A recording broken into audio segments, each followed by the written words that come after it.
Influencer சாப்பாடு சாப்பிடுறீங்களா? இல்ல சாப்பிட முடியுதா? இல்ல சத்தியமா புரியல.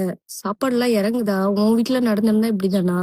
ஆ இன்ஃப்ளூயன்சர்ன்னு வெளிய பெய்டு ப்ரமோஷன் பண்ணிக்கிட்டு, வெக்கங்கெட்டதனமா எலக்ஷன் அப்போ சுத்திக்கிட்டு திரிஞ்சீங்களே! இப்ப எங்கடா போயிட்டீங்க எல்லாரும்? மானங்கெட்ட நாய்ங்களா? இன்னைக்கு வந்துட்டு வீடியோஸ் போடுங்கடா. ஒரு பொண்ணு இறந்து போயிடுச்சு. உங்கள வந்துட்டு ஜஸ்டிஃபிகேஷன் வாங்கிலாம் தர சொல்லல. ஏன்னா எவனாலயும் முடியாது. இது ஒரு அரசாங்கத்த தாண்டி ஒருத்தரும் தனிப்பட்ட முறையில ஒழுக்கமா நடந்துகிட்டு ஒரு பய உணர்வு வந்தா மட்டும்தான் இந்த இன்சிடென்ட் நடக்காம இருக்கும். அத நம்ம தனியா பேசலாம். இன்னைக்கு வந்து வீடியோஸ் போடுங்க. இன்ஃப்ளூயன்சர் எல்லாரும் வந்து கியூல நில்லுங்க. கியூல நின்னு வந்து என் கால்ல வந்து விழுங்கடா, என் கால்ல வந்து விழுங்கடா. கால்ல விழுந்தது. நீங்க எல்லாம் வீடியோ போடுங்கடா. உங்களுக்கு தான் இவ்வளவு ஃபாலோவர்ஸ் இருக்குல்ல. நீங்களே ஒரு இதுக்கு சப்போர்ட் பண்ணீங்கன்னா, உங்கள நம்பியும் அவ்ளோ பேரு சப்போர்ட் பண்ணி ஓட் பண்ணிட்டவங்களா இருக்காங்கல்ல. அரசாங்கத்த கேள்வி கேளுங்க. மாற்றுக்கு தானே எப்படி கொன்னானுங்கன்னு அந்த இத சொல்லியிருக்காங்க. போய் கேளுங்க.